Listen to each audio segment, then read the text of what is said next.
What's good, people? It's about that time to randomly relate reverse rants, no hate. So I want to talk about Canelo Alvarez and Terrence Crawford. Let me say this about the two of them being matched up. Now, I personally don't care who like who more. I don't care who people think is more legendary, is more iconic to the sport. I don't give a shit. But I can tell you what people are going to try to do. Now, the only way that this can really be settled is if they actually fight about who's the best between the two of them. Now, I'm not going to change my stance because of what other people say. If they fight, I hope Terrence Crawford beats the brakes off of Canelo. But at 168 pounds, if Terrence Crawford is serious about fighting Canelo, you know the best thing for Crawford to do is keep his weight around 168, but let's keep his weight up where he can train and do everything with that weight so he know that he can carry it in the 12-round fight. I don't know how strong Crawford will be at 168 pounds. One thing people got to stop thinking is that people automatically, we're not talking about somebody lifting weights to get stronger. Now, there's things you can do differently technique-wise to prepare yourself for these things.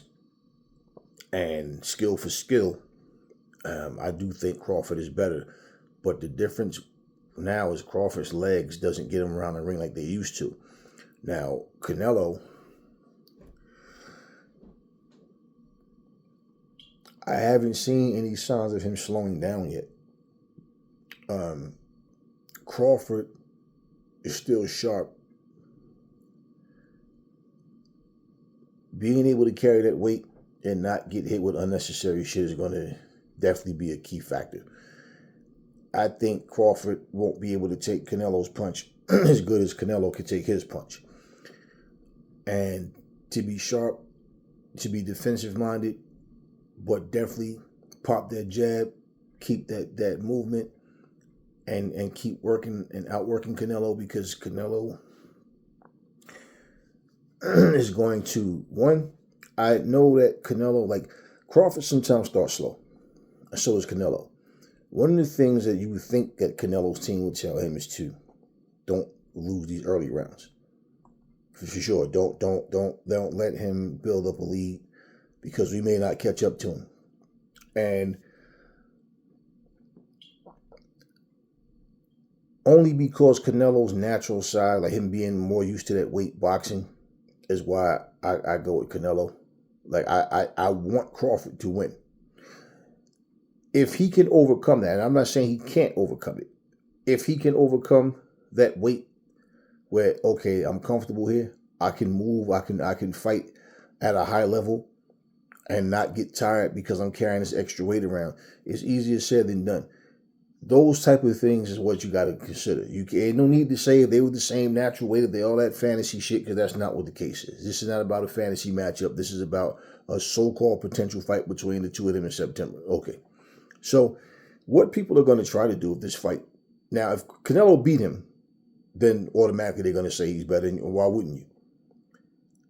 But if he loses, they're going to try to pull a Pacquiao-Floyd, where even though Floyd won, Pacquiao is better, he's greater than... No, you're going to be greater than somebody that you can't beat. Now, to say more accomplished is one thing, but see, here's the one difference between Pacquiao and Canelo.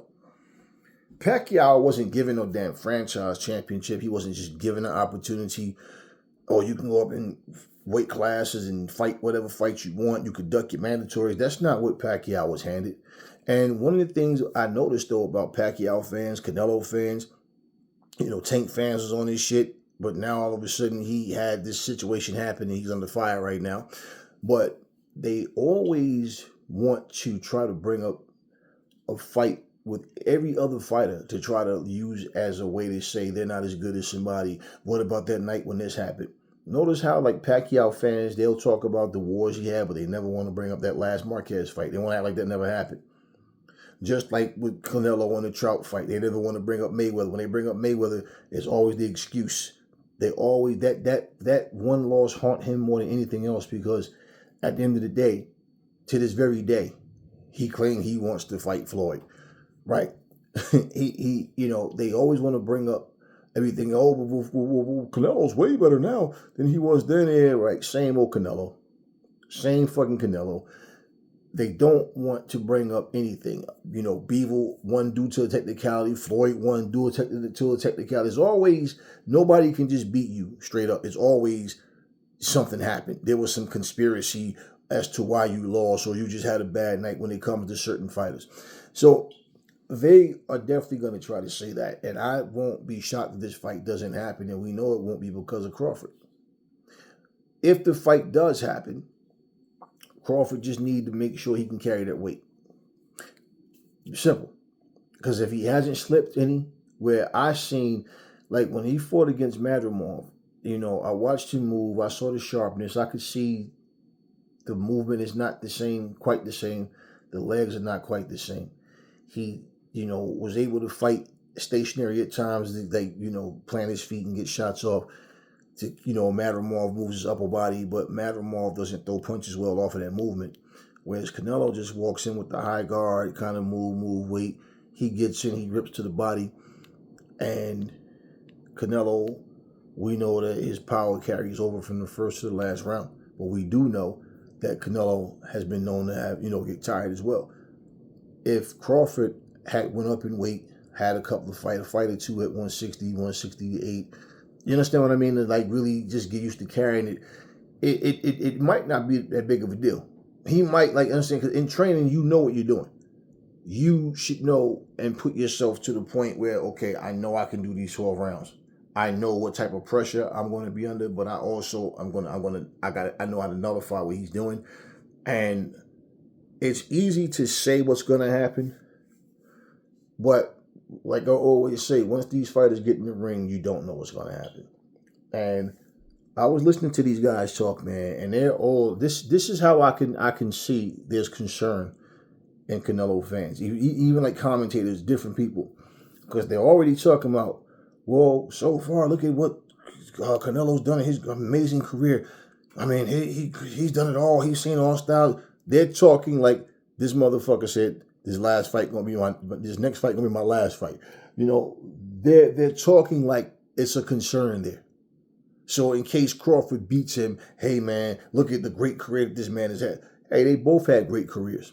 But just like I said, Crawford, just like Pacquiao, just like Floyd, he didn't have a franchise. Hey man, you can go duck whoever you want. Here, take this bullshit franchise championship, go up and down and wait and do. They wasn't given those things. And this is the type of thing where even like this fight that's coming up, this is for his IBF title, right? That's the only one that he doesn't have. So he'll be undisputed again. Should he beat this guy, and he should beat him, right? It's another accomplishment. 9-time champion, 10-time, whatever. That shit is like, but against who? That's why when I say I don't understand these guys, man, because I want to fight all the top guys. And unless you are planning an exit strategy to get out of here, you're trying to stay undefeated, which he's not anymore, but you're trying to like go out on top or whatever, however you want to say it. This is what I always explain to people. It's a difference. If, let's say, for example, it's a difference if Canelo had a choice, Benavidez or Edgar Berlanga for your last fight. You're going to get paid $40 million either way. And then this motherfucker goes and chooses Berlanga.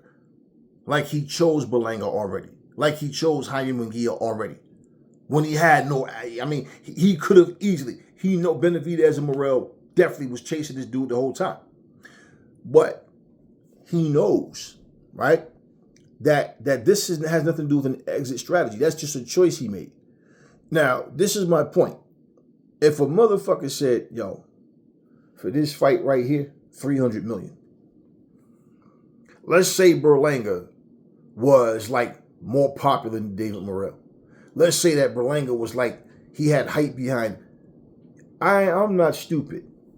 Because even I'm going to go get that 300 million. I'm not giving a fuck about nobody. I wouldn't duck nobody. I don't fear no motherfucker.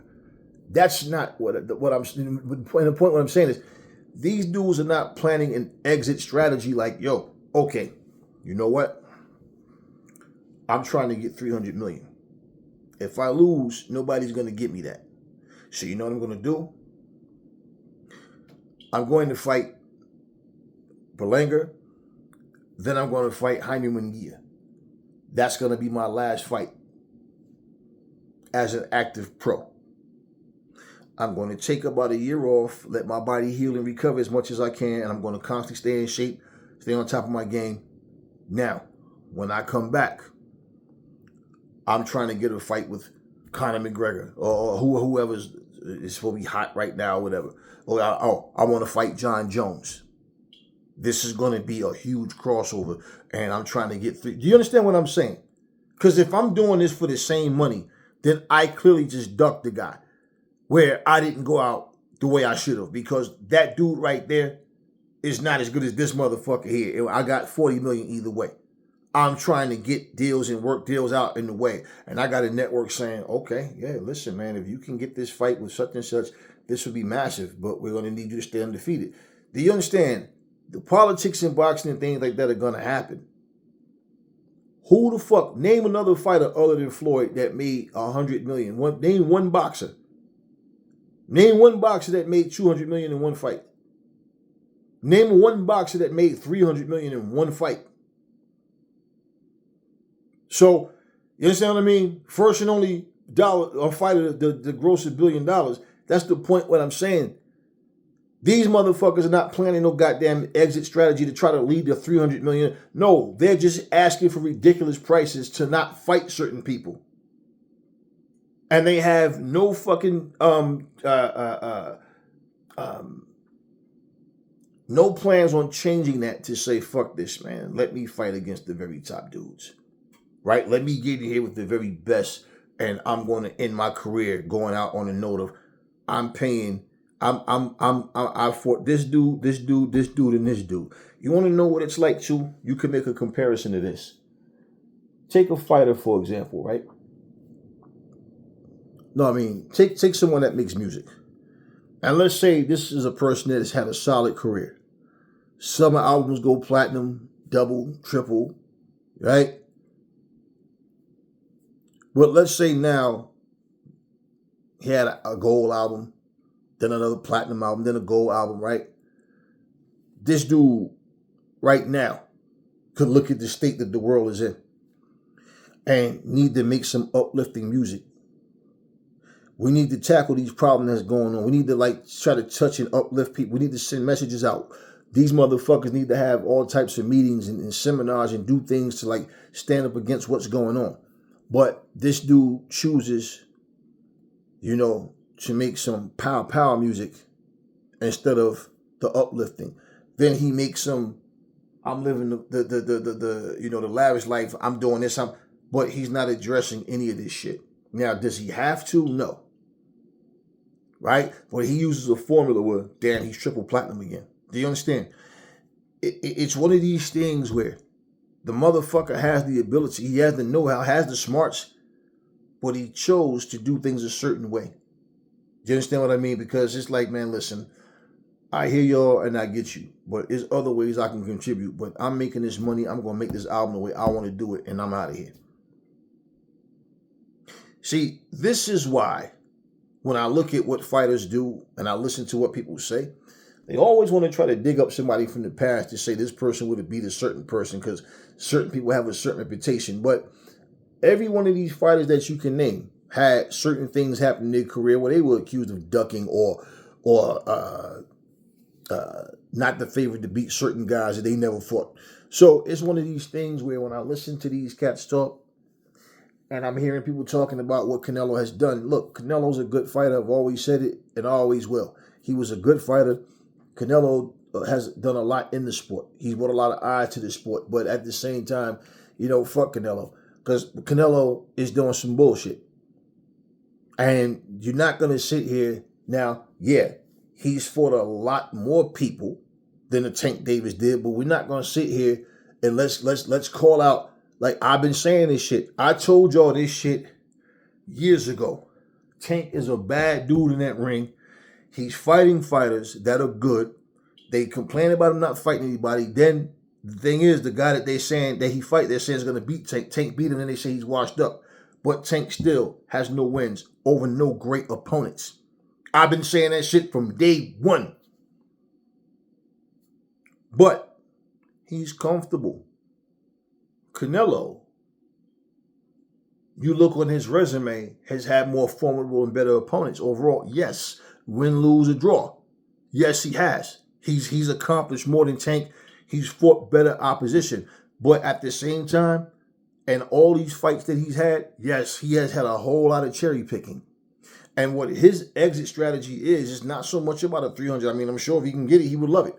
But it's more like, let me just cruise through. I'm about the numbers. I want to keep winning more championships. He's trying to cement his legacy by saying, like him beating this guy, William Skull. So what? So what? Who the fuck is this guy? This guy's a nobody. So my point is, he's more about, let me be able to, when they look back and say, oh, he was a 9-time or 10-time champion or whatever the fuck you understand? That is what he wants to do. Because the money he's making is already big. You understand what I mean? So that's what he's more about. It's like the NBA. Like I said, NBA today, they're all about stats and numbers, but these dudes are playing the game of basketball like what the fuck, like schoolyard guys. Running up, nobody under the basket to fucking rebound from your team. They just run up shooting threes. No imagination, no creativity, no hard-nosed basketball, just some sensitive, soft, oh, he touched my finger, Rev, blow your whistle. These motherfuckers is trash. I plain and simple. I'm just being real about this shit. And this is what Canelo has been doing. Taking it easy. Okay, let's take the lesser of each champion and let me find a way to manipulate my way to get through there. Just like back in the day, I forget the guy name that he tried to fight was an easy fight and nobody wanted to see that shit. He skipped right past 168. He went to 175. He fought Kovalev. Soon as motherfucking Benavidez got stripped, guess who comes to 168, slide in and takes the title. And then, so this is what I'm saying. He's been doing this shit. When you look at records, people are not going to break down. Okay, each fight don't have a story behind it. Each fight don't have the details. No, it's just going to be your record. Oh, so looking on paper, he was better than Crawford. But this is what people are going to want to do. So my thing is, and what I'm saying, for Terrence Crawford, if this fight actually happens, bro better make sure he's on top of his game and that he goes in there fully prepared. Because, see, when it comes to you saying you want this fight, that fight for legacy, nobody's going to want to hear if Crawford goes in there and get knocked out. Yo, he was too big for Canelo. I mean, Canelo was too big for him. You know, he would, the same excuse they made for Canelo when he went up in Fort Beeville. You know what I mean? And with Crawford, I don't see Crawford going in the fight to lay down. That's not what I see. But that's not my point. My point is, all the intangibles, all the things that we're looking at, Crawford needs to see it as well. So he knows when he go in there to fight this guy, he's really on top of his game. You know. But hey, it is what it is, right? And I'm not even sure the fight's going to happen. So we'll cross that bridge when they get there. But I just wanted to get this video out and say this because I'm hearing all this talking right now. People are talking like, I know there's a lot of people that's not really sure that they think Canelo can win, but they want Canelo to win. I want Crawford to win. I'm not sure if he can win, but I'm not sitting here making retirement videos for the dude. You know, him saying that he's on the tail end of his career, fact. But when you are a little younger than somebody, you still might have that much more time left physically than that person. So considering that as well, Crawford better be on his A game. Win, lose, or draw, no excuses. Once you accept the fight, it's on you. And the fact is, he wants to fight, Canelo don't. So just be on your A game, bro. It's as simple as that. Talk to me in the comment section. Never fall in love with lies. Remember, the truth brings hate out of people, and I will catch y'all on the next video.